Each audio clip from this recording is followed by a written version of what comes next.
NDTV के दर्शकों का खास स्वागत है। ये बेहद खास यानी बेहद खास मुलाकात भारत के प्रधानमंत्री श्री नरेंद्र मोदी के साथ हम आपके लिए लेकर के आ रहे हैं। सर, आपने व्यस्तता के बीच में समय निकाला, आपका बहुत बहुत धन्यवाद। नमस्कार संजय जी, और एनडीटीवी के सभी दर्शकों को भी मेरा नमस्कार। सर, अब हम 6 चैनल और 7 डिजिटल प्लेटफॉर्म के एक बड़े नेटवर्क हो गए हैं। अभी अभी हमने एनडीटीवी मराठी भी लॉन्च किया और एक बिजनेस चैनल भी है, बाकी तो सब पता ही है आपको। तो एक नए नेटवर्क के रूप में हम अब इमर्ज हो रहे हैं और हमको लगता है कि आपने जितनी बातें कही हैं उसका एक निचोड़ निकालने का आज हम इस चर्चा में प्रयास करें। तो मेरा पहला सवाल आपसे ये होगा कि आपने 2 वाक्यों का प्रयोग किया एक अयोध्या में कि अब 1000 साल की बुनियाद रखी जा रही है और 100 साल का एजेंडा बन रहा है जो मोदी युग के तीसरे अध्याय में जिसकी झलक मिलेगी, और 2047 की बात तो आप करते ही हैं। गवर्नेंस में इस बार आपका सबसे बड़ा फोकस क्या होने जा रहा है? आपने देखा होगा कि मैं टुकड़ों में नहीं सोचता हूँ और मैं बड़ा कॉम्प्रिहेंसिव और इंटीग्रेटेड अप्रोच होता है। दूसरा, सिर्फ मीडिया अटेंशन के लिए काम करना ये मेरी आदत में नहीं है। और मुझे लगा कि किसी भी देश के जीवन में कुछ टर्निंग पॉइंट आते हैं, अगर उसको हम पकड़ लें तो बहुत बड़ा फायदा होता है।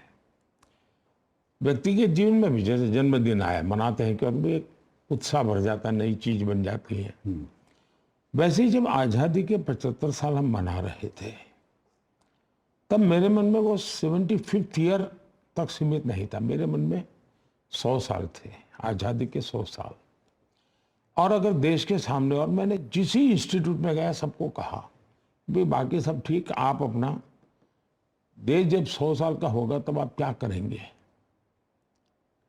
आपकी संस्था को कहाँ ले जाएंगे। अब जैसे अभी 90 साल का एक कार्यक्रम था, आरबीआई में गया, मैंने कहा ठीक है आरबीआई 100 साल का होगा तब क्या करेंगे, और देश जब 100 साल का होगा तब आप क्या करेंगे। देश मतलब आज़ादी का 100 साल।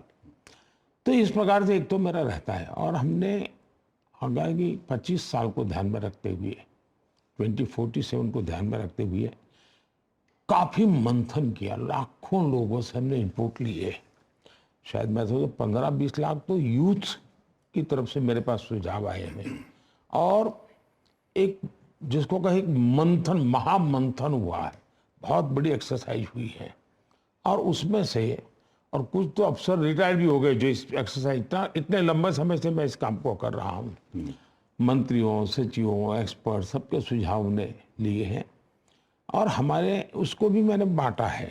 25 साल, फिर 5 साल, 1 साल, 100 दिन, इन स्टेज वाइज उसका मैंने एक पूरा खाका तैयार किया है। चीज़ें जुड़ेगी इसमें, हो सकता है एक आध चीज छोड़नी भी पड़े, लेकिन मोटा मोटा हमारे पास पता है हमको कैसे। और हमने उसमें 25 दिन और अभी जोड़े हैं कि मैंने देखा कि यूथ बहुत उत्साहित है, और जो उमंग होता है उसको अगर चैनलाइज कर देते हैं तो एक्स्ट्रा बेनिफिट मिल जाता है। और इसलिए मैं 25 दिन, 100 दिन प्लस 25, 125 दिन का एक काम करना चाहता हूँ। अब जैसे हमने माय भारत लॉन्च किया है, मैं आने वाले दिनों में माय भारत को किस प्रकार से देश के युवा को जोड़ूं, और मैं युवा शक्ति को बड़े सपने देखने की आदत डालूं। युवाओं को बड़े सपने साकार करने के लिए उनके हैबिट में चेंज कैसे लाऊं, उस पर मैं फोकस करना चाहता हूं। और मैं मानता हूं कि इन सारे प्रयासों का परिणाम होगा। और विरासत और विकास जब दोनों को जोड़ करके मैं चलता हूं, तब मैंने लाल किले से भी कहा था, और आज मैं दोबारा कह रहा हूं कि अब देश, कुछ ऐसी घटनाएं घटी जैसे 1000 साल तक हमको बड़ी विचित्र तरह से जीने के लिए मजबूर कर दिया। अब वो घटनाएं घट रही हैं जो हमें 1000 साल के लिए उज्जवल भविष्य की तरफ ले जा रही है। तो मेरे मन में साफ है कि ये समय हमारा है, ये भारत का समय है, और अब हमने मौका छोड़ना नहीं चाहिए। आपने बिल्कुल ठीक कहा। और इसके लिए जो आपके बिल्डिंग ब्लॉक्स हैं उसमें एक जो बड़ी चीज़ उभर के आई वो था इंफ्रास्ट्रक्चर पे काम। सड़क, पुल, हाईवे 60% से ज़्यादा बन गए, एयरपोर्ट डबल हो गए, लोग बहुत ट्रैवल कर रहे हैं। दरअसल इतनी तेज़ी से सब बना, उसके बाद भी अब छोटे पड़ रहे हैं ये। तो आप इसको अभी इंक्रीमेंटल ग्रोथ देखते हैं या इसमें भी कोई नया फोकस आपके मन में है? एक तो आज़ादी के बाद लोग तुलना करते हैं कि हमारे साथ जो आज़ाद हुए देश वो इतने आगे निकल गए, हम क्यों नहीं निकले। दूसरा, हमने एक पॉवर्टी को वर्च्यू बना लिया। ठीक है यार, चलता है, क्या है। एक बड़ा सोचना, दूर का सोचना, ये शायद हम लोग गुलामी के दबाव में कहो या पता नहीं भारत के लोगों का मन ही नहीं है, इसी मिजाज में हम चलते रहे। और मैं मानता हूं कि इंफ्रास्ट्रक्चर का दुरुपयोग हमारे देश में बहुत हुआ। इंफ्रास्ट्रक्चर का पहले मतलब ये होता था जितना बड़ा प्रोजेक्ट उतनी ज़्यादा मलाई। तो ये मलाई फैक्टर से इंफ्रास्ट्रक्चर जुड़ गया था, उसके कारण देश तबाह हो गया। और मैंने देखा कि सालों तक ये इंफ्रास्ट्रक्चर या तो कागज पे है या तो वहाँ एक पत्थर लगा हुआ है, शिलान्यास हुआ है। जब मैं यहाँ आया तो मैंने प्रगति नाम का एक मेरा रेगुलर प्रोग्राम था, मैं रिव्यू करने लगा और रिव्यू कर करके मैंने उसको गति देने गया।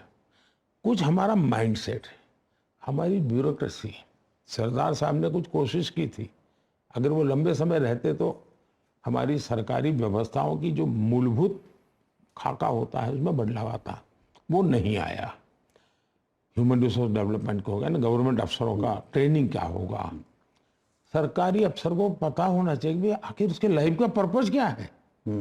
उसका ये तो नहीं कि मेरा प्रमोशन कब होगा और मेरी अच्छा डिपार्टमेंट मुझे कब मिलेगा, यहाँ सीमित नहीं हो सकता है।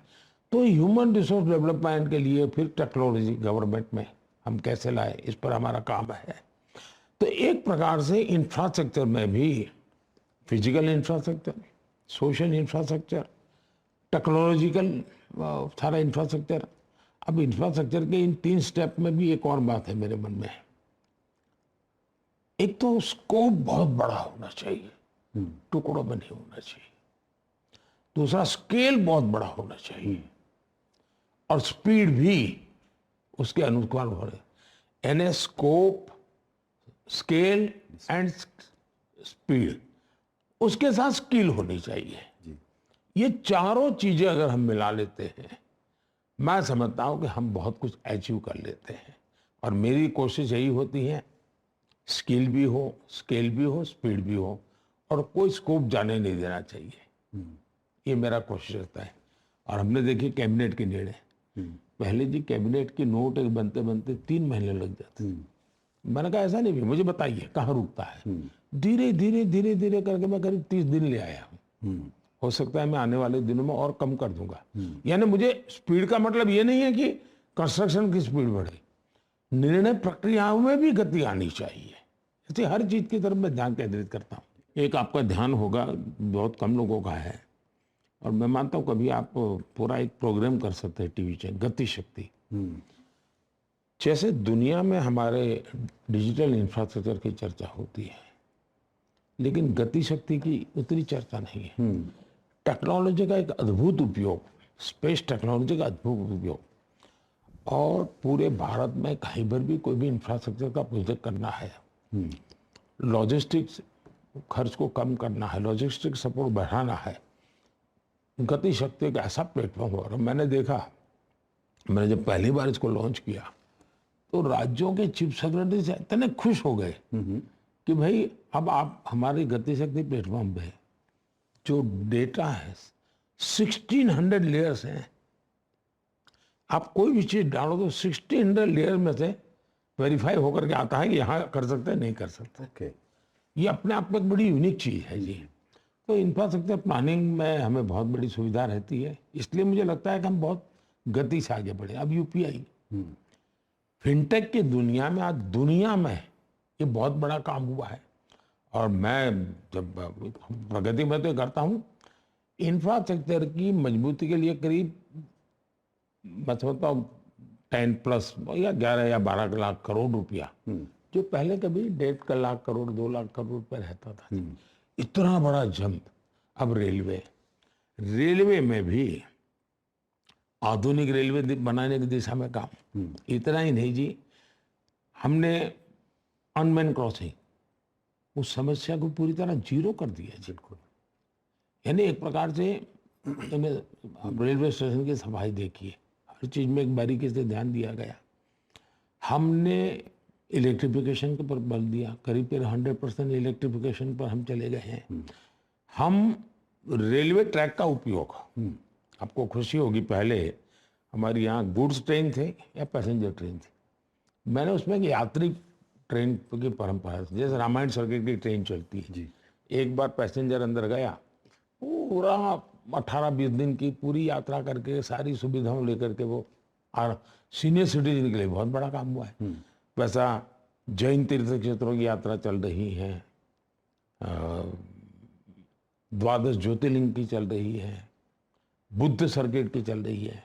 यानी इंफ्रास्ट्रक्चर को बना करके छोड़ देने से बात बनती रही है, हमने उसका ऑप्टिमम यूटिलाइजेशन का भी प्लान साथ साथ करना चाहिए और उस दिशा में हम काम कर रहे हैं। बहुत बढ़िया। आपने जो एक जिक्र किया अभी, उससे मुझे ये समझ में आया, जो हेडलाइन है वो ये कि ब्यूरोक्रेसी में आपने बहुत परिवर्तन ऑलरेडी किए हैं। आपने सरदार पटेल का भी हवाला दिया, तो मुझे लगता है इस सारे कामों को अंजाम देने में गवर्नेंस स्ट्रक्चर में ब्यूरोक्रेटिक चेंजेस बड़े पैमाने पर आप करने जा रहे हैं। पहली बात यह है कि एक तो ट्रेनिंग सबसे बड़ी चीज है, रिक्रूटमेंट प्रोसेस बहुत बड़ी चीज है, और मैंने इस पर बड़ा बल दिया। ट्रेनिंग इंस्टीट्यूशंस को पूरी तरह हमने बदल दिया है, टेक्नोलॉजी का भरपूर उपयोग हमारे हर लेवल पे, उस दिशा में हम बल दे रहे हैं। अब रिक्रूटमेंट में भी मैंने लोअर लेवल के जो इंटरव्यू थे सब समाप्त कर दिए। वो भ्रष्टाचार का अड्डा बन गया था, गरीब आदमी को लूटा जाता था। अब वो मेरिट के आधार पर कंप्यूटर तय करता है, उसको नौकरी दे दो भाई, समय भी बच जाता है।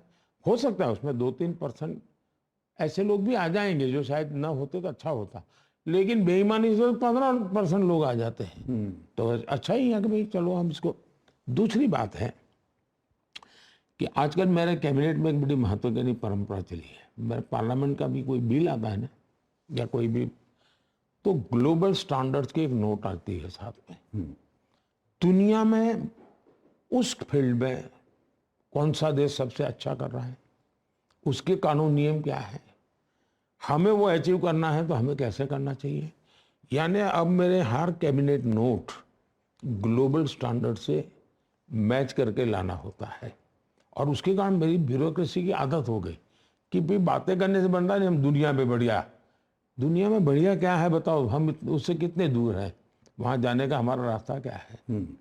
अब जैसे हमारे यहाँ करीब 1300 आइलैंड्स हैं, आप हैरान हो जाएंगे। मैं जब आकर के पूछा तो हमारे पास कोई रिकॉर्ड ही नहीं था, कोई सर्वे ही नहीं था। मैंने स्पेस टेक्नोलॉजी का उपयोग करके भारत के पास जितने आइलैंड्स हैं उसका सर्वे किया है। कुछ आइलैंड तो करीब करीब सिंगापुर की साइज के हैं। इसका मतलब भारत के लिए नए सिंगापुर बनाना मुश्किल काम नहीं है अगर हम लग जाए तो। हम उस दिशा में आगे बढ़ रहे हैं। यानी ब्यूरोक्रेसी में चेंज, डिसीजन मेकिंग में चेंज, बड़ी योजनाओं को अंजाम देना, उस दिशा में हम काम कर रहे हैं। ये आपने बड़ा इंटरेस्टिंग जिक्र किया सिंगापुर का एक उदाहरण दे करके, तो फिर ये अनुमान लगाना गलत नहीं होगा कि इस बार जब हम लोग इंफ्रास्ट्रक्चर या डेवलपमेंट की बात कर रहे हैं तो कुछ ऐसी चीज़ें हो जाएंगी बहुत जल्दी जो शायद हमारी सामूहिक सोच अभी सोच भी नहीं पा रही है। बहुत कुछ होगा जी। अब जैसे डिजिटल एम्बेसी की कल्पना, हम काफ़ी मात्रा में उसको प्रमोट कर रहे हैं। आपने जो डिजिटल क्रांति भारत में देख रहे हैं, शायद मैं समझता हूँ उस गरीब को एम्पावरमेंट का एक सबसे बड़ा साधन ये डिजिटल रिवॉल्यूशन है। असमानता कम करने में डिजिटल रिवॉल्यूशन बहुत बड़ी मदद करेगा। मैं समझता हूँ कि एआई, आज दुनिया ये मानती थी, मानना शुरू की है कि एआई में भारत पूरी दुनिया को लीड करेगा। बिल्कुल। और हमारे पास उस प्रकार के टैलेंट, हमारे यूथ है, वो बहुत कुछ कर सकता है। दूसरा, भारत के पास विविधताएं बहुत है, हमारे डेटा की ताकत बहुत है जी। दूसरा, आपने देखा होगा कि मैं अभी कंटेंट क्रिएटर्स को मिला था, गेमिंग वालों को मिला था, उन्होंने एक बात मुझे बड़े आश्चर्यजनक कही। वो मैंने कहा भाई ये क्या कारण है इतना ये फैल रहा है? बोले साहब डेटा बहुत सस्ता है।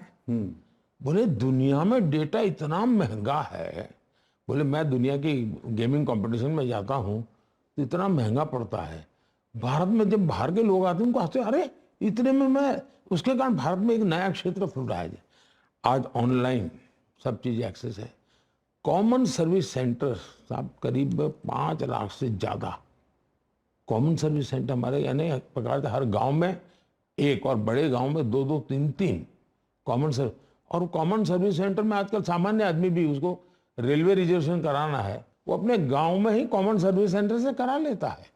ये जो सिटीजन सेंट्रिक ये जो व्यवस्थाएं हुई है, इसका बहुत फायदा। और मैं कभी कभी गवर्नेंस में मेरा एक अपना फिलोसॉफी है, उसको मैं कहता हूँ P2G2। मैं कहता हूँ pro people good governance, P2G2।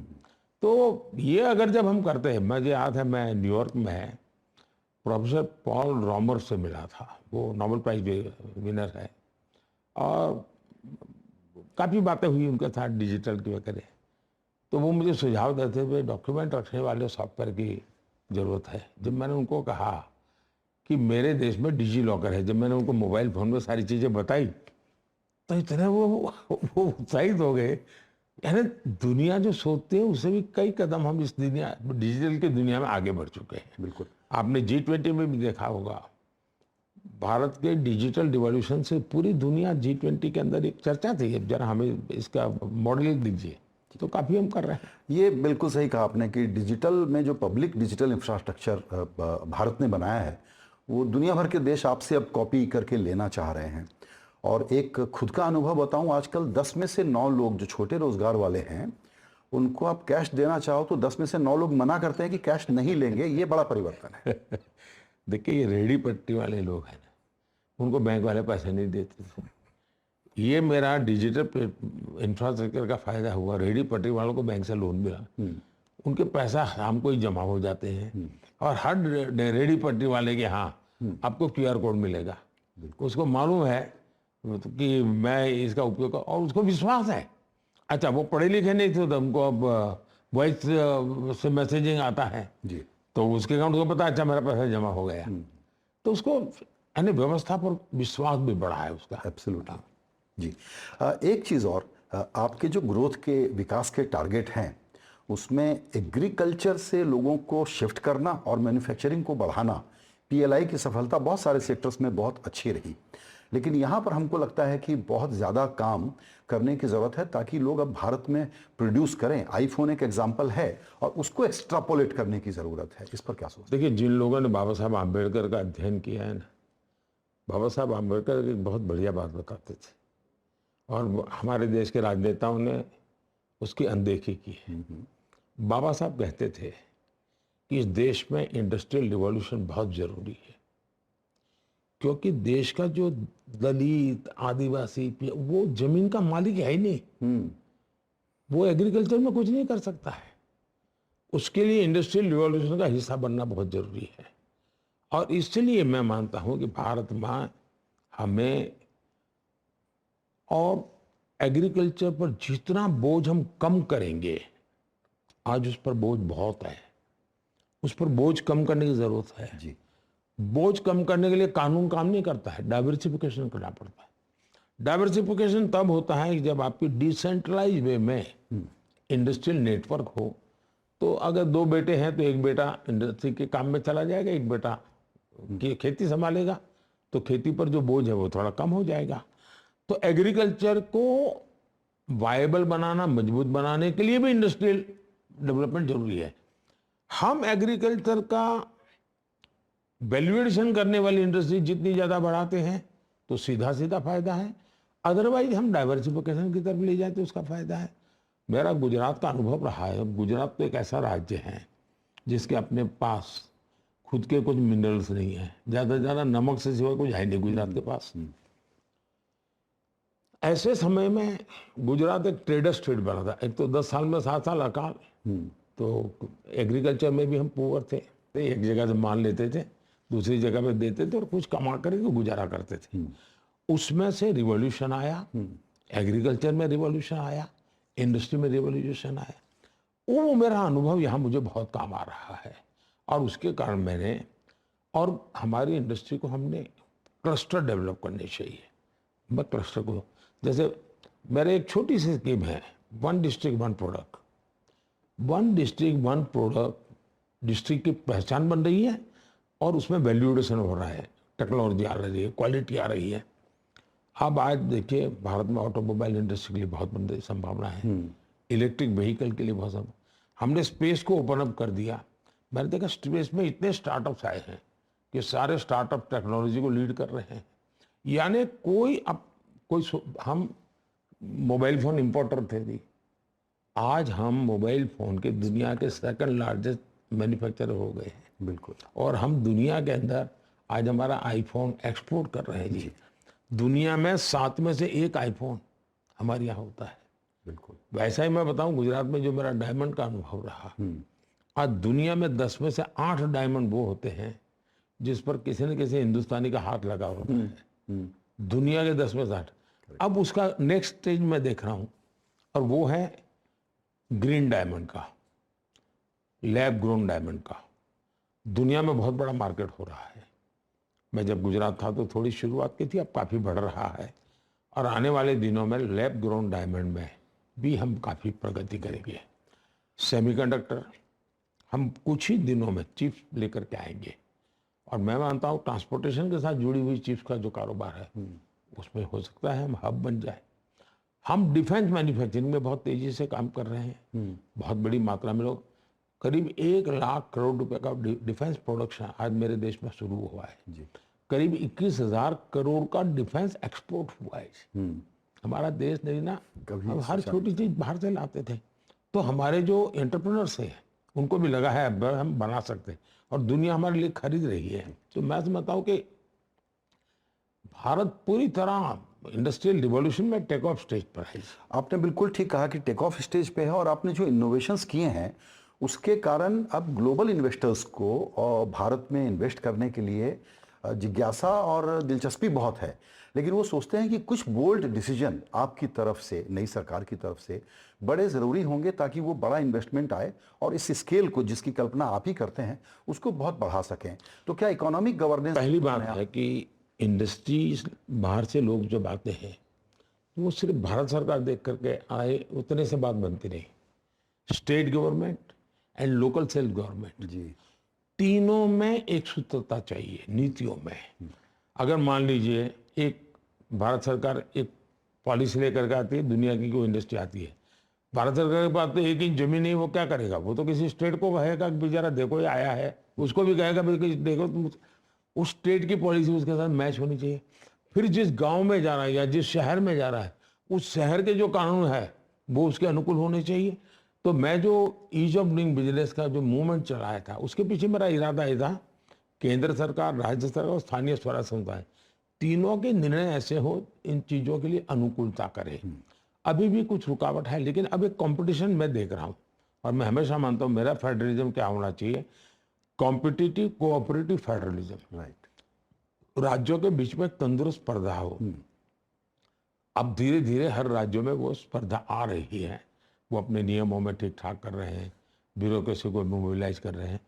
अगर मुझे राज्यों का सहयोग मिल गया तब तो मैं मानता हूं दुनिया में से कोई व्यक्ति भारत के सिवा कहीं नहीं जाएगा जी। ये एक बहुत इंपॉर्टेंट काम है और इससे जुड़ा हुआ दूसरा है जिसके बारे में आपकी छवि ऑलरेडी यही है कि फिस्कल डिसिप्लिन के मामले में आप बहुत सख्त हैं।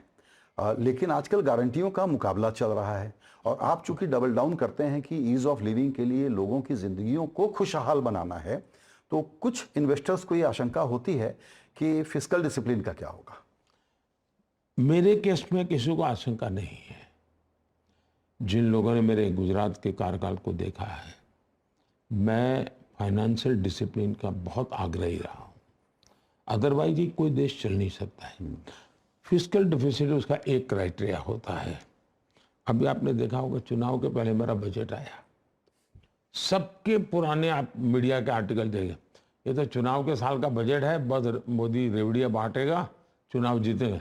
और जब बजट आ गया तो लोगों को आश्चर्य हुआ कि ये तो चुनावी बजट है ही नहीं। आपके पास फिजिकल स्पेस अवेलेबल था खर्च करने को और आपने नहीं किया। मैंने डेवलपमेंट के लिए खर्च करना तय, क्योंकि मुझे मालूम है कि मुझे गरीबी से देश को मुक्त करना है तो मुझे गरीब को एम्पावर करना होगा, गरीब को अवसर देना होगा।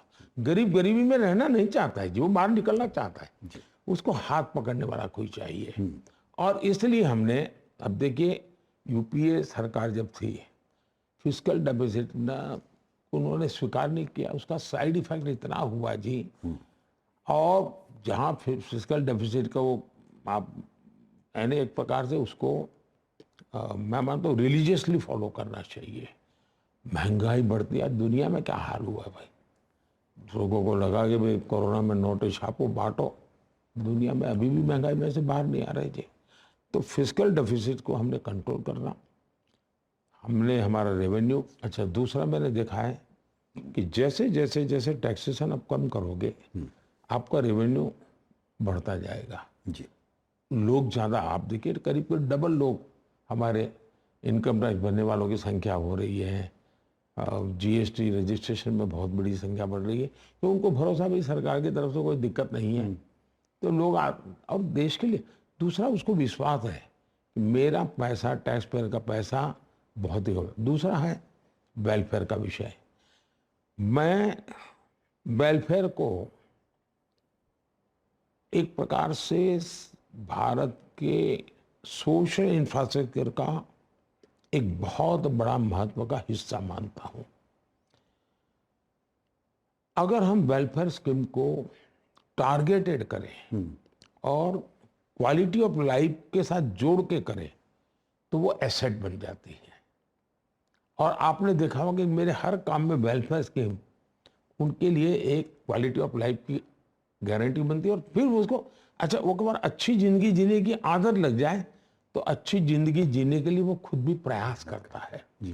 तो मेरी वेलफेयर स्कीम का सारा मतलब ये है। अब जैसे मैं अनाज तो मुफ्त देता हूँ, लेकिन साथ साथ मैं पोषक आहार पर बल देता हूँ। तो पोषक आहार में उसको भी कुछ ना कुछ कॉन्शियस देता है, जोड़ता है, क्योंकि मैं हेल्दी बच्चे चाहिए, मेरे देश को हेल्दी चाइल्डहुड चाहिए, वही मेरे देश के को हेल्दी भविष्य देगा। तो ऐसे हर चीज पर मैं बल दे करके काम करता हूँ। हाँ, ये बहुत इंपॉर्टेंट काम है, ये प्रोटीन वाला या पोषाहार वाला। अब देखिए कैपेक्स में भी पहले करीब 2 लाख करोड़ था, हम करीब 11-12 लाख करोड़ कैपेक्स पहुंच गए। कितने लोगों को रोजगार के अवसर मिल गए, कितने लोग नए आ गए फील्ड में काम करने वाले जी। एक सवाल मैं बाजार के सटोरियों की तरफ से बिल्कुल नहीं पूछना चाहता हूं सर आपसे, लेकिन वो ये है कि आजकल नए युवा भी इन्वेस्टमेंट में बहुत आ रहे हैं और मेरी अपनी राय ये है कि इस बार बाजार ने इलेक्शन का आउटकम पहले ही समझ करके बहुत तेजी से ऊपर का रुख कर लिया था। अभी थोड़ी बाजार में नर्वसनेस है कि मैंडेट कैसा आएगा, तो उस पर आप कुछ कमेंट करना चाहेंगे? देखिए, मैं वो कहूँगा तो इन्फ्लुएंस करने की कोशिश करूँगा, ऐसा कोई अर्थ मानेगा। ऐसा है कि हमारी सरकार ने मैक्सिमम इकोनॉमिक रिफॉर्म्स किए हैं और प्रो एंटरप्रेन्योरशिप पॉलिसीज हमारी इकोनॉमी को बहुत बड़ा बल देती है और स्वाभाविक है, हर कोई आएगा। हम 25,000 से यात्रा शुरू की थी, 75,000 पहुंचे हैं। ये अपने आप में दुनिया में हमारी इज्जत का प्रतिष्ठा भी बढ़ती है। दूसरा, जितने ज्यादा सामान्य नागरिक इस फील्ड में आते हैं इतनी इकोनॉमी को बहुत बड़ा बल मिलता है जी, बहुत बड़ा मिलता है। और मैं तो चाहता हूँ हर नागरिक के मन में थोड़ी रिस्क टेकिंग कैपेसिटी बढ़नी चाहिए। एब्सोल्युटली, ये बहुत जरूरी होता है। सोच सोच करके ये क्या करूँगा, ऐसी जिंदगी जीने से बात बनती नहीं है। और 4 जून जैसा आपने कहा, जिस दिन चुनाव का नतीजा आएगा, आप उस हफ्ते भर में देखना कि यानी भारत का स्टॉक मार्केट के लिए उसके सारे जो उनके प्रोग्रामिंग के जो प्रोग्रामिंग वाले सारे उनके थक जाएंगे जी बिल्कुल। अब आप देखिए पीएसयू की कंपनियों का शेयर कहाँ पहुंचा है आज। बिल्कुल ना, पीएसयू के शेयर तो गिरना उसका वो ना उसका मतलब ही होता था गिरना। हाँ, ये मेरा ख्याल हुआ है कि पीएसयू तो बंद करने की तरफ आप जाएंगे, लेकिन अब तो पीएसयू नहीं, स्टॉक मार्केट में उसका वैल्यू बढ़ रहा है जी। बिल्कुल, अनेक गुना बढ़ रहा है जी। बिल्कुल, नेटवर्क में वर्थ उनकी जो है वो भी बढ़ी है। तो मैं अब एचएल देख लीजिए, जिसको ये लोग जाकर के जुलूस निकाले थे, मजदूरों को एक करके भड़काने की कोशिश की।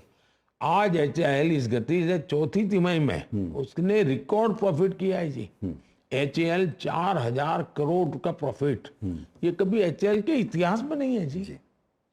तो मैं मानता हूं कि बहुत बड़ी प्रगति का विषय है। अब इकोनॉमी गवर्नेंस से थोड़ा सा पॉलिटिक्स की तरफ चलें और रोजगार का मुद्दा उठाएं, तो उसमें विपक्ष का एक आरोप है कि रोजगार क्रिएट नहीं हुए हैं। तो रोजगार क्रिएट नहीं हुए हैं या उसका स्वरूप बदल गया है? पहली बात है कि इतना सारा काम मानव बल के बिना संभव ही नहीं होता है जी। सिर्फ रुपये हैं इसलिए रोड नहीं बन जाता है, रुपये हैं इसलिए रेलवे का इलेक्ट्रिफिकेशन नहीं होता है। मैन पावर लगता है जी, मतलब कि रोजगार के अवसर बनते हैं। और विपक्ष की बेरोजगारी की जो बातें हैं उसमें कोई मुद्दा, कोई सच्चाई नजर नहीं आती जी। मैं मानता हूं कि परिवारवादी पार्टियों का इस देश के युवा में क्या बदलाव आया है उनको कुछ समझ नहीं है। अब जैसे स्टार्ट 2014 के पहले कुछ सैकड़ों स्टार्टअप थे जी, आज 1.25 लाख स्टार्टअप है। और एक स्टार्टअप यानी 5 साल ब्राइट नौजवानों को काम देता है। आज 100 यूनिकॉर्न्स हैं जी। 100 यूनिकॉर्न मतलब करीब 8 लाख करोड़ रुपया का कारोबार। ये वो लोग हैं 20, 22, 25 साल के हैं जी, बेटे बेटियां हैं हमारे। और टियर 2 टियर गेमिंग फील्ड आप देख लेना जी, पूरी दुनिया में गेमिंग की दुनिया में भारत बहुत बड़ा लीड कर रहा हो। ये सारे 20, 22 साल के बच्चे करने वाले हैं जी। आप मान के चलिए जी। उसे क्रिएटिव इकोनॉमी, एंटरटेनमेंट इकोनॉमी में से अब क्रिएटिव इकोनॉमी की तरफ हम मुड़ करें। मैं पक्का मानता हूँ जी, हम ग्लोबल मार्केट को, हमारे क्रिएटर जो हैं, क्रिएटिव एक्टिविटी करने वाले हैं, वो मार्केट को शेयर कर लेंगे। यानी ग्रीन जॉब बहुत बड़ा अवसर बन रहा है। हम ग्रीन हाइड्रोजन पर दुनिया का अब एविएशन सेक्टर, हमारे देश में करीब 70 एयरपोर्ट थे, आज करीब 150 एयरपोर्ट हो गए। हमारे देश में कुल हवाई जहाज, मेरा अंदाज है कोई प्राइवेट और सरकारी 600-700 है। 1000 नए हवाई जहाज का ऑर्डर है। बिल्कुल। कितने प्रकार के लोगों को रोजगार मिलेगा, कोई कल्पना कर सकता है कैसे? और इसलिए ये जो नैरेटिव है पॉलिटिकल फील्ड में, जो लोग हैं वो आज से 30 साल पहले चलते, वो उन्होंने रिसर्च नहीं किया है जी, वो वही गाड़ी बजाते रहते हैं जी। अब आपको मालूम है जो रिकॉर्डेड चीज रहती है जी, PLFs का जो डाटा है उसका कहना है कि बेरोजगारी आधी हो गई। ये ऑथेंटिक जो है वो कहते हैं 6-7 साल में 6 करोड़ नए जॉब जनरेट हुए हैं। ये PLFs के डाटा कह रहे हैं। EPFO ये भी रिकॉर्डेड होता है, वो हवाबाजी में होता नहीं है। 7 साल में 6 करोड़ से ज़्यादा नए अवसर ऑलरेडी रजिस्टर्ड हुए हैं। सरकारी नौकरी तो मैंने एक बहुत बड़ा अभियान चलाया था, लाखों लोगों को। और ये लोग कहते थे, मुझे चिल्लाते थे कि ये नौकरी देने में इतना हो हल्ला कर। अब इस कॉज ग्रुप का जो रिपोर्ट आया है वो बड़ा इंटरेस्टिंग है जी। उसने कहा कि पिछले 10 साल में हर वर्ष 5 करोड़ पर्सन ईयर रोजगार जनरेट हुआ है। और उन्होंने एक 22 चीजों को लिया है पैरामीटर के रूप में। ये करना है तो कितने पर्सन ईयर आवर चाहिए, कितने पर्सन आवर चाहिए, ये करके उन्होंने कहा। उसके आधार पर उसने निकाला हुआ है, यानी आधार एकेडमिक बराबर रिसर्च करके निकाला हुआ है। अब ये सारी चीजें धरती पर दिखती भी है, ऐसा नहीं कि कागजों में दिखती है। मैं वो नॉन गवर्नमेंट जो अलग अलग व्यवस्थाएं हैं उससे जो बातें थी उसकी मैं कर रहा हूँ। बिल्कुल। नहीं, ये इम्पोर्टेंट बताया आपने कि लेबर फोर्स पार्टिसिपेशन तो काफ़ी बढ़ा है। सर, ये पहला चुनाव है जो दरअसल बोरिंग चुनाव है, सबसे ऐतिहासिक चुनाव है, जिसमें जनादेश क्या आएगा ये पहले से मालूम है। तो भी हम लोग डिबेट चलाते हैं थोड़ी बहुत, इसको कितनी सीटें, किसको कितनी सीटें। तो साउथ इंडिया और ईस्ट इंडिया को लेकर के आपने बड़ा भरोसा जाहिर किया है कि इस बार वहाँ बीजेपी को बड़ी सफलता मिलेगी। साउथ इंडिया और ईस्ट इंडिया पर आप ओवर कॉन्फिडेंट तो नहीं है? पहली बात है कि मैं कॉन्फिडेंस होता है तो भी कभी जताता नहीं हूं, ओवर कॉन्फिडेंस में जीता नहीं हूं। मैं जमीन पर नित्य जीवन का हिसाब किताब कर करके कदम रखने वाला इंसान रहा हूं। सोचता बड़ा हूं, सोचता दूर का हूं, लेकिन जमीन पर जुड़ा रहता हूं। देखिए, दक्षिण भारत का हो या पूर्वी भारत का हो, या उत्तर भारत का हो या पश्चिम भारत का हो या मध्य भारत का हो, देश के जन मन में स्थिर है कि ये काम करने वाली सरकार है, देश को आगे ले जाने वाली सरकार है, हमारा भला करने वाली सरकार है, हमारी समस्या का उसको समझ है। ऐसी सरकार है जो हमारी समस्या को, जब नागरिक को ये पता चले मेरा दुख उसको पता है। डॉक्टर अच्छा कौन लगता है?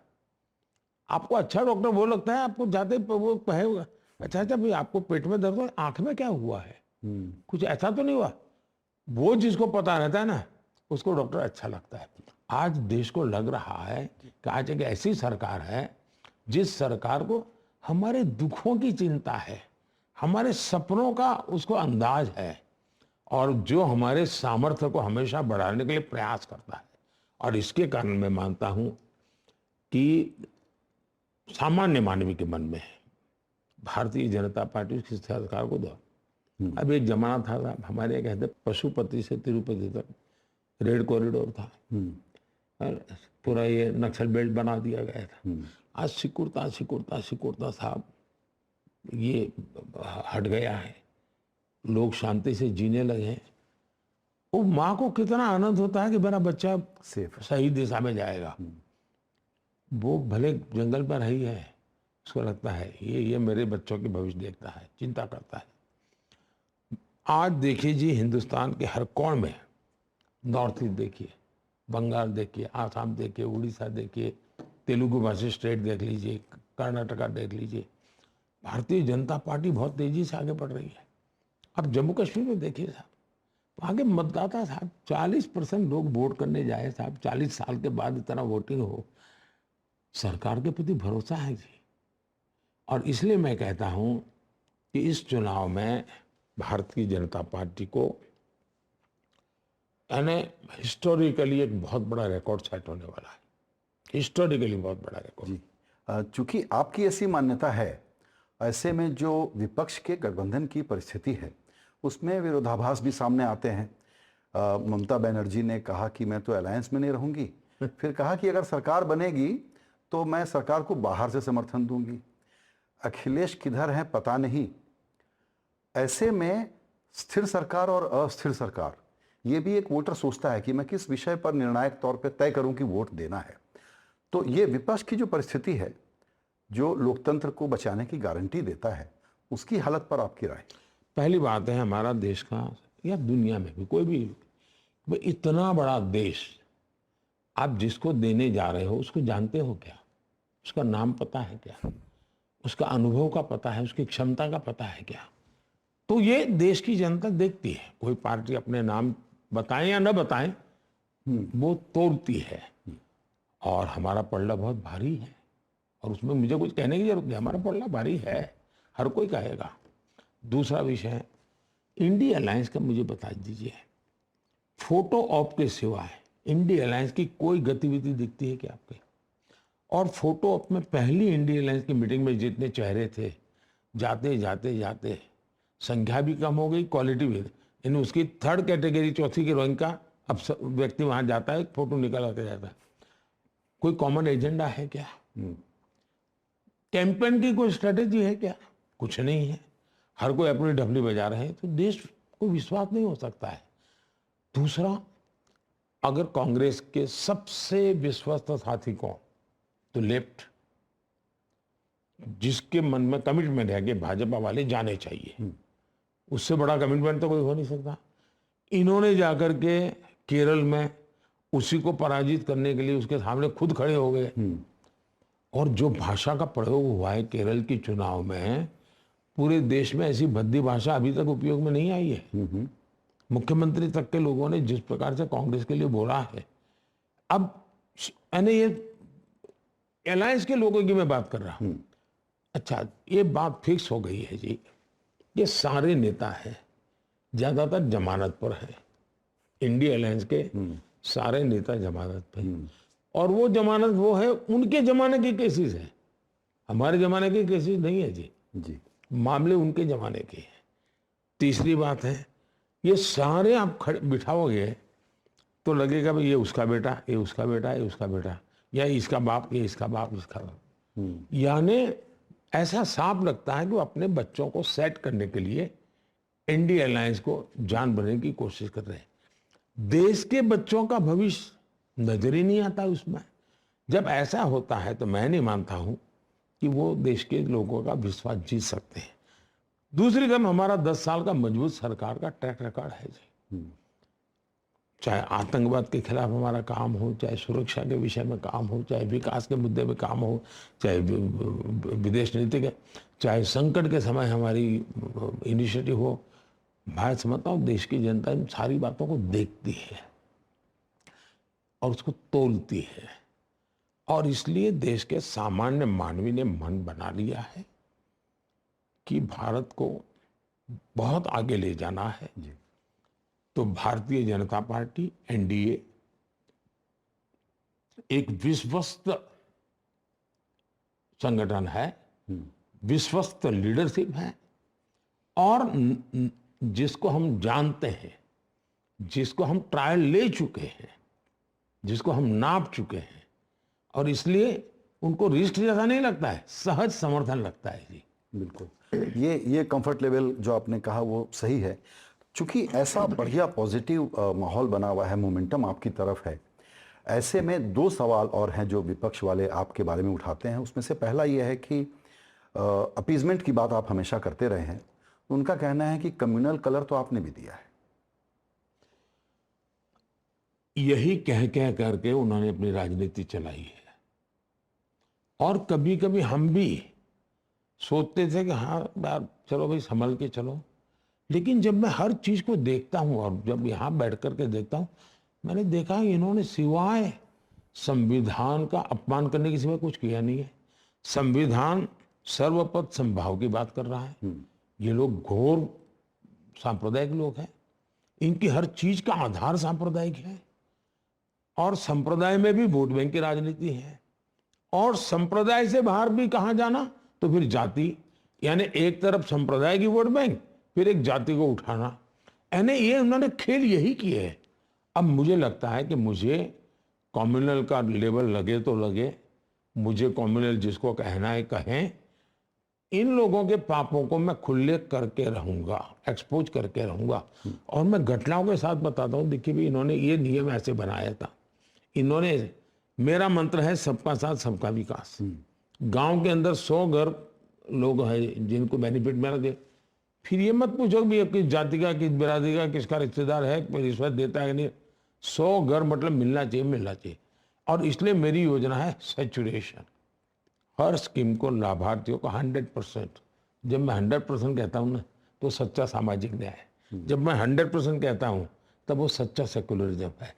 और किसी को फिर शिकायत का मौका नहीं रहता है, और उसको विश्वास रहता है चलो उसको जून में मिल गया है ना, दिसंबर आते आते मेरा नंबर लग जाएगा, मुझे किसी को 1 रुपया भी देने की जरूरत नहीं है, मुझे कोई नंबर काटने की जरूरत नहीं, मुझे मिलने ही वाला है। इसके कारण गवर्नेंस पर भी एक भरोसा हो जाता है। इन्होंने हर चीज, और उनकी तरीका यही है कि सबके लिए कुछ करना ही नहीं। मैं भी कह सकता था कि भी मैं जो 80 करोड़ लोगों को मुफ्त अनाज देता हूं, मैं कह सकता था कि भी मैं इसको दूंगा, इसको नहीं दूंगा। मैं ये नहीं करूंगा, क्योंकि मुझे सबका साथ सबका विकास इसी मंत्र पर चलना है। उन्होंने वोट बैंक के लिए जी SC ST OBC उसके आरक्षण पर भी डाका डाला हुआ है। उनकी नजर यही है कि ये वोट बैंक को कैसे देना, वोट जिहाद को समर्थन कर रहे हैं। ये सारी चीजें, सांप्रदायिक प्रवृत्तियां सेकुलरिज्म का नकाब पहन करके कर रहे हैं। मुझे उनका ये ढोंगी सेकुलरिज्म का नकाब है देश के सामने उतार करके दिखाना है कि ये घोर सांप्रदायिक लोग हैं, और ये वो लोग हैं जो अपनी सत्ता सुख के लिए देश को तोड़ सकते हैं, वो आपके हर सपने को तोड़ सकते हैं। अब आप देखिए इनके मैनिफेस्टो में ही हिम्मत की है। ठेके, वो कहते हैं कॉन्ट्रैक्ट धर्म के आधार पर दिए जाएंगे। अरे भाई कोई चीज बना, कोई ब्रिज बनाना है तो ब्रिज बनाने की एक्सपर्टाइज किसके पास है, एक्सपीरियंस किसके पास है, रिसोर्सेज किसके पास है, टेक्निकल मैन पावर किसे, उसको ब्रिज बना। अब आप ठेके दे देंगे, वो ब्रिज क्या बनेगा जी, क्या होगा मेरे देश का। विपक्ष एक और आशंका जाहिर करता है, वो ये है कि देखिए 400 सीट तो इसलिए मांग रहे हैं क्योंकि इनको संविधान बदलना है। पहली बात है, भारतीय जनता पार्टी के नेतृत्व में ऑलरेडी 19 से 24 400 सीट है। हम जीत करके एनडीए 360 करीब आए थे और एनडीए प्लस हमारा 419 से 24 लगातार रहा है। तो 400 सीट और संविधान को जोड़ना मूर्खता भरी उनकी बातचीत है।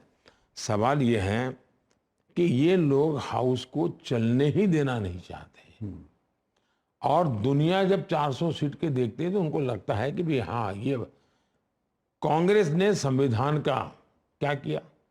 ये संविधान की बातें करते हैं, मैं कांग्रेस के संविधान का क्या हुआ मैं पूछता हूं। क्या ये परिवार कांग्रेस पार्टी के संविधान को स्वीकार करता है? आपको याद होगा टंडन जी को कांग्रेस पार्टी का अध्यक्ष बनाया था, संविधान तहत बने थे। नेहरू जी को टंडन जी मंजूर नहीं थे, नेहरू जी ने ड्रामा किया। क्या किया? बोले मैं कार्य समिति में नहीं रहूंगा। देश के प्रधानमंत्री कांग्रेस पार्टी, और क्यों?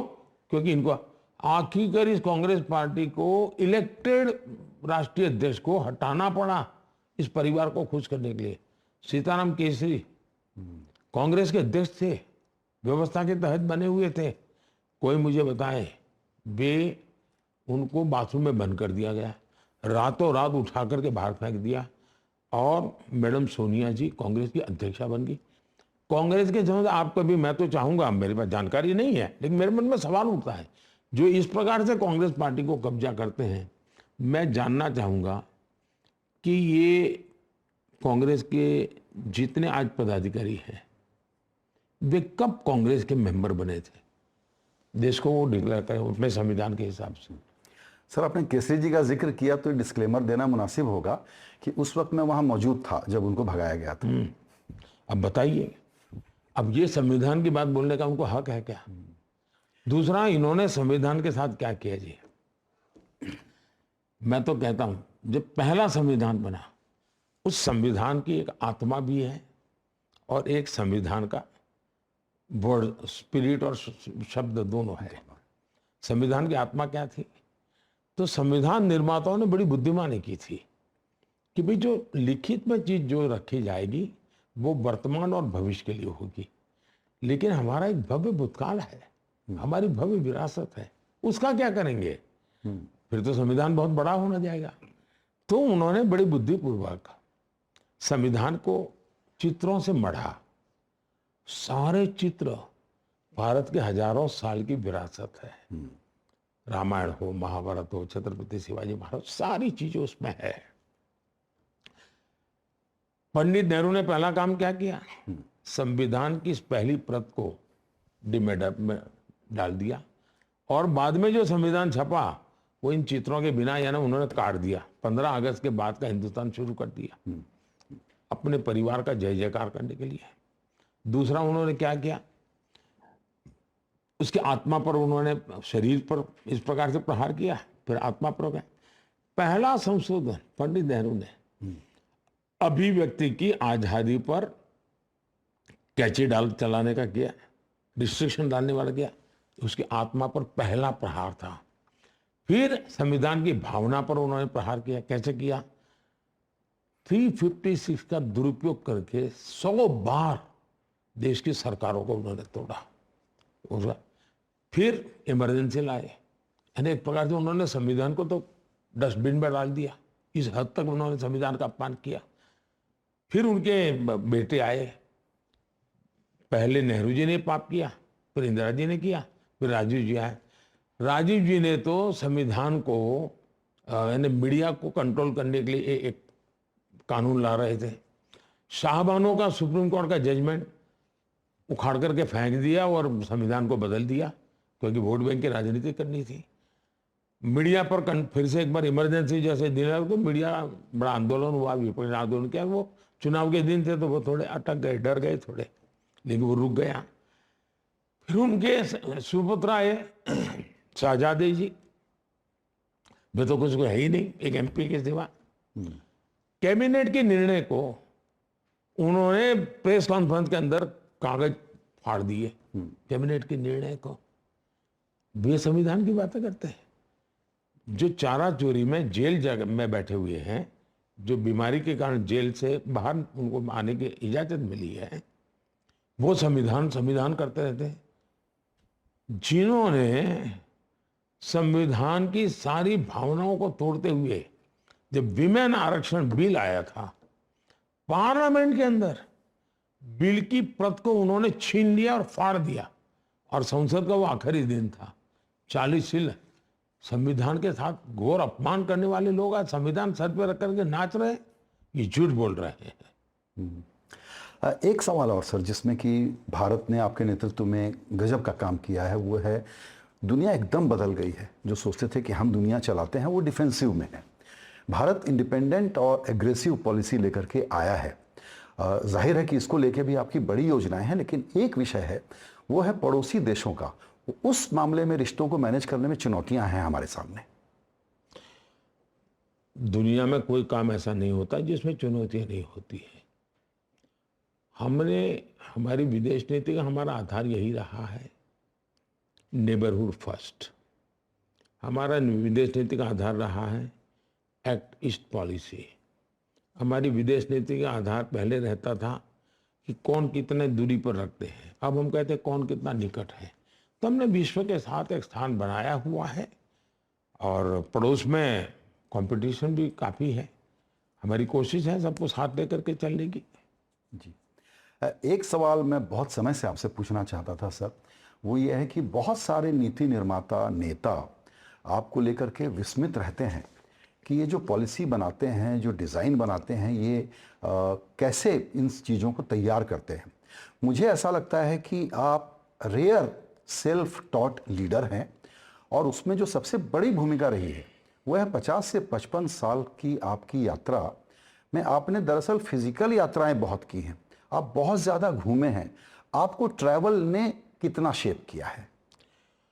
एक तो आपने सही आकलन किया है। ये मेरा सौभाग्य रहा है कि मैं एक परिव्राजक रहा हूँ, और इसलिए शायद हिंदुस्तान के 90% से ज़्यादा डिस्ट्रिक्ट ऐसे होंगे जहाँ मैंने रात्रि मुकाम किया है। मेरे ये राजनीतिक जीवन के पहले की बात है। और दूसरा, बिना रिजर्वेशन को ट्रेन में घुमा हूँ मैं। जनरल बोगी में खड़े खड़े होकर के ट्रैवलिंग किया है, पैदल ट्रैवलिंग, ट्रक में बैठ करके ट्रैवलिंग किया है।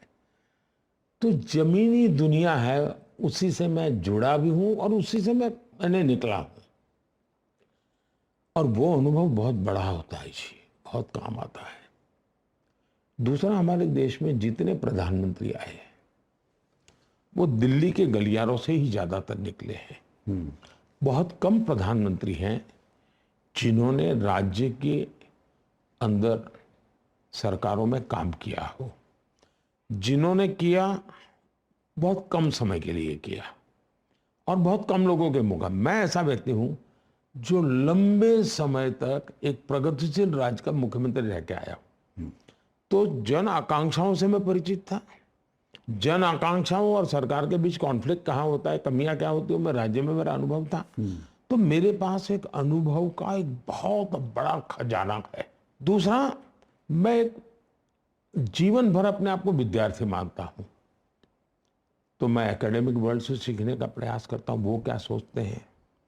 मैं जो ब्यूरोक्रेटिक एक्सपीरियंस की जो दुनिया है उनको समझने का चाहता हूं। मैं कंसर्न लोग, जैसे आजकल मैं बजट बनाता हूं, तो बजट के बाद मानो इंफ्रास्ट्रक्चर है, उससे जुड़े लोगों का मैं वर्कशॉप करता हूं। किसान है तो किसान का वर्कशॉप करता हूं, तो उससे नए आइडियाज आते हैं। तो बजट के पहले भी करता हूं, बजट के बाद भी करता हूं। इस बजट में उपयोग नहीं कर पाता हूं तो अगले बजट में उसका उपयोग करता हूं। तो मैं बहुत खुले मन का इंसान हूं। दुनिया भर की चीजें, वैसे विदेशों से भी मैं चीजें लेकर, मैं आपको छोटा उदाहरण बताता हूं। मैं एक बार जापान गया, बहुत साल पहले की बात है, मैं सीएम तो था। तो जापान पर मेरे पास थोड़ा समय था, मैंने कहा चलो थोड़ा बाहर जाते हैं। तो हम पैदल जा रहे थे, तो फुटपाथ पर मैंने देखा छोटे छोटे छोटे ऐसे गोल वो थे, पैदल चलते थे। तो मेरे मन में प्रश्न हो गया, मैंने कभी देखा नहीं था। तो मैंने किसी को पूछा क्या है, तो बोले ये जो प्रज्ञाचक्षु लोग होते हैं इनके चलने के लिए ये नीचे रखा जाता है। तो मैंने फिर उसका स्टडी किया, तो बस स्टैंड आया तो उनके लिए मोड़ था सब, तो मैंने उसकी मोबाइल फ़ोन पे फ़ोटो ली। उस समय भी मैं मोबाइल फ़ोन कैमरा वाला रखता था, मेरा शौक टेक्नोलॉजी का था। जैसे ही मैं अहमदाबाद पहुंचा, रात को 10 बजे पहुंचा, मैंने पुलिस हमारे सिटी कमिश्नर को फ़ोन किया। मैंने कहा भाई ये हमारा जो कांकरिया का डेवलपमेंट हो रहा है वो काम फुटपाथ बन गई क्या? तो बोले थोड़ी बहुत बन गई है। मैंने कहा ऐसा करो तुम सुबह आ जाओ जरा, मुझे तुम्हें सब बताना है। तो मैंने प्रिंट आउट वगैरह निकाल कर करा, सुबह आया, मेरे को कहते को हमारी जो कांकरिया की फुटपाथ बनेगी वहाँ हम ये चीज़ करेंगे ताकि प्रज्ञा चक्षु को काम आने वाली अच्छी मुझे चीज़ दे। तुरंत हमने इम्प्लीमेंट भी कर दिया। यानी कोई भी चीज़ सीखने का मेरा मन हमेशा रहता है। ये तो मेरा पॉलिसी जब मैं बनाता हूँ तब मैं इन सारी चीज़ों का एक साथ मैं चीज़ें मेरी काम करना, प्रोसेसिंग शुरू हो जाता है। अब मुझे याद है जब कोरोना आया, ये बड़े बड़े नोबेल प्राइज विनर आकर के मुझे दबाव डालते थे कि नोटे छापो नोटे बांटो। ये जो आजकल अमीरों को गालियाँ देते हैं वो उस समय मुझे कहते थे कि अमीरों को पैसे दो वरना इकोनॉमी ख़त्म हो जाएगी, रोजगार ख़त्म हो जाएगा। मैंने बिल्कुल वो नहीं किया। मैंने गरीब भूखा नहीं रहना चाहिए, गरीब का घर का चूल्हा जलाना, पहली मेरी प्रायोरिटी वो बनी। दूसरे जो छोटे छोटे लोग हैं उनको मैं ताकत दूं, वो चलने चाहिए। तो मैंने छोटे लोगों को क्रेडिट गारंटी की दिशा में बल दिया। उसका प्रारंभ हो गया। जो हमारे स्मॉल मीडियम स्केल की इंडस्ट्रीज हैं वो उनकी ज़िंदगी उनकी चलती रही। और मुझे पता था कि अगर मैं 3 महीने इसमें निकाल दूंगा तो फिर मैं चीज़ों से बाहर आ जाऊंगा। और हुआ ये कि हम बहुत तेज़ी से बाहर निकल आए और दुनिया आज लड़खड़ा रही है। हम बहुत तेज़ी से स्थिरता से चले हैं। तो जब नीतियाँ बनती हैं तो आप एकेडमिक तराजू से मेरी नीतियों को नहीं तोड़ सकते। एग्जैक्टली। सिर्फ एक्सपीरियंस के दायरे में भी नहीं देख सकते हैं। दूसरा, मेरी नीतियों में एक विषय मुझे बहुत मदद करता है, मैं जो भी करूंगा मेरे देश के लिए करूंगा, कंफ्यूजन नहीं होता है। दूसरा, वो इंसान नीति सही बना सकता है जिसका कोई निजी स्वार्थ नहीं होता है। क्या लेना है, मेरी पार्टी का भला होगा कि नहीं होगा, मोदी का भला होगा कि नहीं होगा, मोदी के किसी रिश्तेदार का भला होगा कि नहीं होगा, तो मैं नीति ऐसी बनाऊंगा तो उसको फायदा होगा। मैं वो सब मेरे जीवन में है ही नहीं। तो स्ट्रेट में मेरी पॉलिसी बनती है और उसका मुझे बहुत फायदा हो रहा है। बिल्कुल। सर, आपसे आखिरी सवाल इसी से जुड़ा हुआ। भारत के बहुत सारे नौजवान लड़के लड़कियां, उनके मन में ख्वाब है, बताते नहीं हैं कि उनको भी मोदी जैसा लीडर बनना है। तो आपकी ये जो रेयर क्वालिटी है, एक तो है सेल्फ टॉट लीडरशिप की, दूसरी है आप जिन्होंने आपसे डील किया वो बताते हैं कि आप एक्स्ट्रा ऑर्डिनरीली गुड लिसनर हैं, आप सुनते बहुत हैं लोगों को। और ये आप इस यूथ को क्या कहेंगे कि उनको आप जैसा बनना हो तो क्या करें? मैंने एक काम किया था कोविड के समय, मैं वीडियो कॉन्फ्रेंस करता था। मैंने नौजवानों को एक रिक्वेस्ट की थी कि मैंने कहा आप एक काम कीजिए, घर में हो, आजकल मोबाइल कैमरा वगैरह अवेलेबल है और घर में दादा दादी भी हैं, उनका वीडियो रिकॉर्डिंग कीजिए, वेरी इंटरेस्टिंग। उनका इंटरव्यू कीजिए कि वो स्कूल में पढ़ते थे तो कैसा होता था, उनके समय शादियां कैसे होती थी, पहले घर छोटे होते थे, मेहमान आते थे कैसे रहते थे, पहले 12, 5, 5, 7, 7 दिन रहती थी तो कैसे रहते थे। मैंने उनको कहा था पूछो क्या होगा इससे, ये अपने परिवार के लोग कैसी जिंदगी जीते जीते जीते यहाँ पहुंचे हैं, तो आप उसे कनेक्ट करोगे। मैं मानता हूं हमारे देश के नौजवानों ने आजादी के बाद भारत की विकास यात्रा कैसे चली है इसको खोजना चाहिए, खोजी मन से, कि पहले कैसा होता था भाई, कोयले वाली ट्रेनें चलती थी तो कोयला कैसे आता था, कोयले वाली ट्रेन चलती थी तो कोयले वाली ट्रेन चलाने वाले वो अंदर कैसे इतनी आग में रहते थे। जरा देखो तो एक एक चीज को समझने की ओर जो नौजवान इस 75 साल की यात्रा को जानना समझने का प्रयास करेगा तो वो आगे की यात्रा का वो हिस्सेदार बनेगा। उसमें से उसमें लीडरशिप की क्वालिटी पैदा होगी। उसको लगेगा कि मैं इसमें वैल्यू एडिशन करूँ, मेरे आगे के लोगों ने इतना किया है, मैं कुछ करूँ। ये उसका इंस्पिरेशन बनेगा। दूसरा, बनने का ख्वाब लेके चलेगा तो कभी निराशा जल्द आ जाएगी। कुछ करने का इरादा लेकर के निकलेगा तो करते करते करते संतोष धीरे धीरे धीरे धीरे संतोष का विस्तार होता जाएगा। और जो संतोष का विस्तार है ना, वो सामर्थ्य का विस्तार बन जाता है और वो उसको लीडर बना सकता है। और मैं तो चाहता हूं देश में वैसे ही लीडरशिप जितनी ज्यादा निकले उतना देश का लाभ होगा। बिल्कुल सर, जहां बात आपने समाप्त की है वहां से तो अध्यात्म पर अलग चर्चा करने का एक अलग सत्र करना पड़ेगा। आपके पास समय की कमी है। आपका बहुत बहुत धन्यवाद। बहुत बहुत धन्यवाद भैया। नमस्कार सबका। मैं मानता हूं कि लोकतंत्र के उत्सव में अब तो बहुत कम समय बाकी रहा है, ज़्यादातर तो चुनाव पूरा हो गया है। नौजवान बढ़ चढ़ करके भाग ले, माताएं, बहनें, युवा, और लोकतंत्र को उत्सव के रूप में सेलिब्रेट करना चाहिए। ये सिर्फ एक कोई कॉन्ट्रैक्ट साइन करने के लिए मैं नहीं जा रहा हूँ कि भाई अब सरकार 5 साल देने के लिए चलो पिन दबा करके आ जाऊँ। मैं कोई कॉन्ट्रैक्ट के लिए पिन दबाने नहीं जा रहा हूँ। मैं मेरे देश को चलाने का भागीदार बन रहा हूँ। एक उत्सव के रूप में चलाना चाहिए, तब बहुत बड़ा फायदा होगा देश का। बिल्कुल। बहुत बहुत धन्यवाद। एनडीटीवी की दर्शकों की तरफ से मैं आपको बहुत सारी शुभकामनाएं देना। थैंक यू भैया। Thanks a lot.